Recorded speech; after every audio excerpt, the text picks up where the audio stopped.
a heart-wrenching personal story that doesn't pull any punches, let's talk about Continue.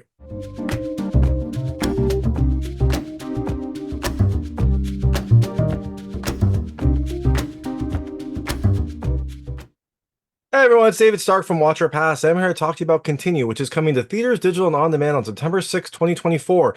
It is a new, seemingly very personal and very kind of like no holds barred look at mental health and what could drive someone down into a very, very dark place. It is written, directed, and stars Nadine Crocker. My hot take is I definitely think you should watch it. I was kind of in between on this throughout, but I really love that it's a very personal story. It has a very kind of like dark, gritty style with some vivid imagery, and I just love the ending. I thought the ending was really, really well done. So overall, I really like this movie. I think it's I really love that it doesn't really pull any punches. It shows some really, really, I don't know, grotesque is the wrong word, but some really kind of like shocking imagery to let you see what could happen if someone does decide to get into a very, very dark mental place. So I definitely think you should see it when it comes to theaters, digital, and on demand. And I'm going to tell you a little about the film, a few things I like, a few things I didn't like, and then really quickly go into the ending. So as you can imagine, there will be spoilers in the ending section. If you don't know what happens in this movie, and you might not, there are some surprises along the way, some pretty big reveals, and I love the ending. I thought the ending was really, really well done. So I'm not going to tell you about that until the ending section. But if you don't want to know anything about that, you might not. I would turn it off when I get there. Before that, though, I'll keep it vague. I'll keep it spoiler free. I'll let you know when I get to those spoilers. So, um, Continue tells the tale of Nadine or Dean. It's interesting that that is the main character's name. It is written and directed by Nadine Crocker, and she stars in it. I think we can all guess that this is a very, very personal, very, very kind of vulnerable story that she is telling. It's described as a confessional filmmaking tour de force, which I have no reason to doubt it, and I think that it is a very, very brave story to tell. It tells a story of her attempting to commit suicide and then the kind of like ups and downs roller coaster ride that happened afterwards. It is dark at times, it is desperate at times, but also it has a lot of endearing qualities. It has a kind of a just a story of persevering and trying to like continue to be better even when you have ups and downs. It's like I said, a personal film and something that you really kind of have to see to believe. So things I liked about this movie. The first, I love that there's a personal story. I said it a couple times, but this definitely feels like a personal, painful, heartfelt story. It's described as a confessional, so I imagine that this is really what happened. But just the fact that Nadine was able to like write this down, direct it, and star in it, and kind of go through that process, it lets you know that this is an important story to her, and also one that must have taken a lot of like, I don't know, just a lot of bravery to do, just a lot of bravery to depict this and to put this story out there. The second thing I love the style. It is a dark style, dark subject matter, as you would expect, but it has, a dark look, some really strong colors, and some really kind of nice cinematography. The film has almost like a yellow, uh, color wash essentially to make it seem a little bit more dramatic, to make it seem a little bit more kind of like uh, desperate at times. And I think it does a really good job of portraying that story.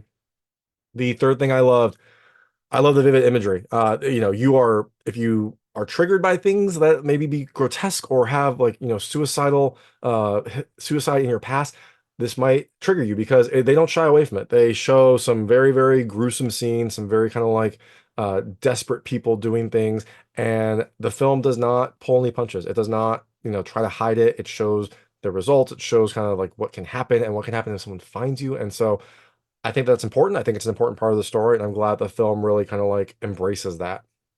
And the last thing I love the ending. It's a solid ending. It's a good ending. Drives everything home, everything that we learn. And it has an interesting twist as well that I'll talk about at the ending section. So, all that being said, things I didn't love as much, just one minor thing. It's slow. It's mostly slow in like the middle part. Like it starts with a pretty dramatic opening. It kind of slows down during some of the later parts, and then it picks up towards the end. So if you can get through that, it's not too bad, but it was definitely kind of like slowing down for me. Maybe I was also watching a little bit later at night, so I was like hoping for something a little more engaging. But if you can kind of like get through that, it's worth it in the end. Like I said, the ending is fantastic. So I'm not, again, a minor point. I still think you should watch it. I still think you should check out Continues. So definitely look for it when it comes to theaters, digital, and on demand. I'm going to really quickly go into a recap of the film. So if you don't know what happens in this movie, and you might not, there are some surprises along the way, I would turn it off now because there will be spoilers. So Continues starts with the like seminal event, the culminative event that kind of like defines what this story is about. It is Dean, who is the main character. She's attempted to commit suicide. She's cut her wrists Her boyfriend Jackson comes in, breaks down the door, sees her in the bathroom. She's slashed her wrist. There's like blood everywhere. He like runs to her, picks her up, calls 911. You see the ambulances come. And like I said, the effects are fantastic. The look is just very kind of like real and gritty. There's blood all over the floor. It looks like, thick. It looks thick. It looks gory. It looks like what you might expect if this happened to you. The ambulance comes. They take her away. Amazingly, she survived. She had pills in her system. She had slashed her wrist. She needed, I think, 43 stitches to close them up, but she survived. And so then after this, she goes into like an institution to like help her deal with suicide, and she is very much in denial when she gets there, as you would expect. She says like, oh, I'm not suicidal, I was just like really sad, or something like that, but I'm not, I don't want to kill myself, like, I didn't mean to kill myself. And no one believes her. And so the next part, which is why it is a little bit slow, is it's kind of her journey to kind of like accept that, to accept the help, to find some friends, and to find some purpose in this institution. She does make some friends, especially her friend Bria, who is also there. She becomes a good friend. She also finally opens up to the doctor. I think the doctor's name is Janet, but she starts talking about what happened to her and whatnot. We find out that she's had a hard life. She's had a tough life, but this institution, this experience, these friends kind of help her. So eventually Dean does get out. She kind of like gets to a place where she can leave the institution. And so she is out and working and living life, but it doesn't seem like there's much going on for her. She seems like she's still a little sad. Her sister, who came down when she did, attempt suicide, has left. She's back up in San Francisco. And so now Dean is kind of on her own in LA, working at a bar. And one night when she gets hit on by some douchebags, she punches them and meets this person named Trenton, who jumps in to help her. Trenton is awesome. He seems like amazing. I love Trenton. He was a fun character. He's a musician. He, seems to really care for Dean. He seems like a really nice guy. He seems to like really kind of like her and want to make a connection with her. So they go out, they find they have a lot in common. They find that they like each other, and their relationship starts to grow. And it's very sweet. Like, Trenton is a very sweet character. He's a very good influence on Dean. And eventually, Dean's friend Bria gets released. And so when Bria gets released, she takes one of her other friends and her friend Trenton to go meet her. And it's a really cute scene. It's a really sweet scene. Bria basically is like, what are your intentions with my friend? He says, it seems like you love her. Just know that if you break her heart, I'll kill you. It's a really sweet, fun scene. It seems like Trenton is part of the group, and this is a good core group of people. Now, a little bit later on, Dean is feeling in a better place. She finally writes her sister in San Francisco, and her sister wants to write her back, but can't. So she just comes down to see her. Her sister is sad. Her sister like wants some more family support and asks if like Dean, and I think she's also worried about Dean and wants to be closer to her. So she asks if she'll move up to San Francisco now. Dean has a life here, but I think she really wants to connect with her sister. She really wants to help her sister out as well. And so Dean starts to make plans to move to San Francisco. Now one night randomly, as she's walking around LA, she runs into her ex-boyfriend Jackson, and she tries to like talk to him, but he basically just shuts her down. He, says like, I know you want to like forgiveness or whatever, but I can't give that to you. It's not going to get it here. Things like that. This is not good for her. She does not appreciate this. It's kind of like puts her back into a dark place. And so then she gets drunk and yells at Trenton. She says some horrible, horrible things to him, throws him out of her place, and then like smashes some of her stuff. And when she's smashing her stuff, she finds on the back of a picture of her and her mom a note. And you don't really know what the note says, but this causes her to then like go see her therapist, her old therapist from the institution. Apparently she has her therapist's address.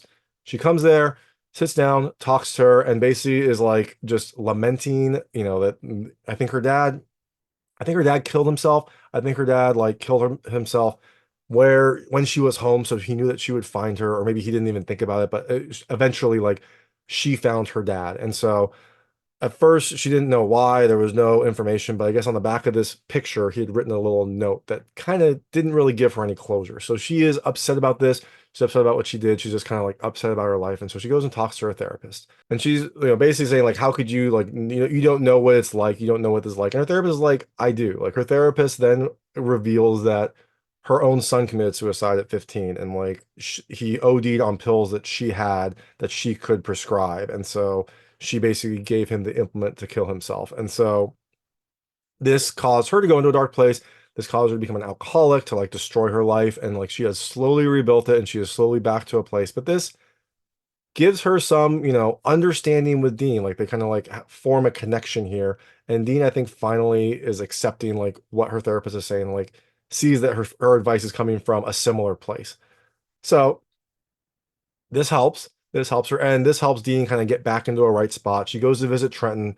She apologizes profusely. Trenton is upset, as you would imagine, but he's a great guy. So eventually, he lets her back into his life, and they, seem to be happy again.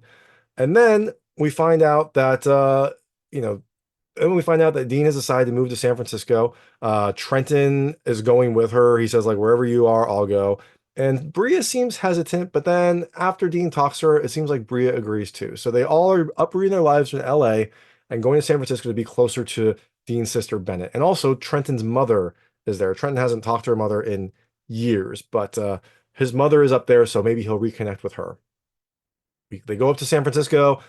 They make a life, they kind of like hang out. We don't see a ton of scenes in San Francisco, but we do see Trenton going into a bakery or a restaurant where his mother works. And it seems like he's finally going to reconnect with his mom. So it seems like they're all making healthy, good choices, trying to move forward in their lives. And then the film kind of ends with this beautiful scene where they are going to the Golden Gate Bridge. They're going to like Golden Gate Park, hanging out there. And while they're there, while they're kind of enjoying this, everyone is there. Bennett, Bria, Dean, and Trenton. Trenton proposes at the Golden Gate Bridge. Dean says yes. They hug, they kiss. It's a really happy, wonderful moment. And you're like, this is a great place to end. Like everything is so happy, everything is so wonderful.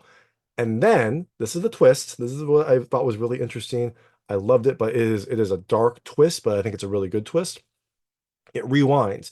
So you rewind back, you see scenes from the movie that you've seen. It goes very quickly. So you see like little splashes of scenes here and there from Dean's journey. You get to see them being so happy, going back, seeing all the trials and tribulations, going back to that dark place where Dean was at the start. And you see Dean on the floor with blood around her. And you see Jackson, her first boyfriend, breaking into the apartment, trying to get her. She's not responsive. He calls 911 and the scene plays out again, but a little bit different. This time when 911 comes, they try to revive her, but it doesn't like it helps. They put her in a body bag. They take the body bag out. Jackson is there. As they're pulling the body bag out, we see Trenton walking by. Like this is obviously before he knew Dean. He doesn't know anything going on, so he kind of passes into their lives. But this shows like how fleeting this moment could have been. He looks over, sees, this body going into the ambulance and kind of like keeps walking. The doors close. And then that's the ending. There's a scene with Dean on the floor, like basically saying, like, I chose to live or something along those lines. But I loved this part because it shows you just like how it could have gone so differently. You go from a very, very happy spot. Like Dean is finally happy. She's surrounded by love. She's surrounded by happiness. It's not going to be perfect, but she's at least making it work because she survived. Like because she survived, she was able to go through the ups and downs and get to this point. And then we go all the way back. And if she didn't survive, none of that would have happened. Trent wouldn't have found her. They wouldn't have found each other. Jackson would have still been devastated. Like it would have been a very different ending, but I thought that was a very good point to drive home that it could have gone either way. It was very, very small margin where it could have gone one way or it could have gone the other. And then the film ends with, what I also really liked is like the first message in the credits is like, if you need help, get help. And it has a suicide prevention number. So this film ends strongly, ends with like a realization of what could have happened, and I really, really like that. I thought it was a great way to end. But that is Continue. Like I said, I definitely think you should watch it. It is a very personal journey. It's a very kind of like heartfelt journey. It's a painful journey to watch, but I think it drives its point home very, very well and is a really just kind of good overall message. So definitely check it out when it comes to theaters, digital, and on demand on September 6th, 2024. And if you like this review, please like and subscribe to this channel. It helps me out a lot. Make sure all my new content goes straight to you. Thank you.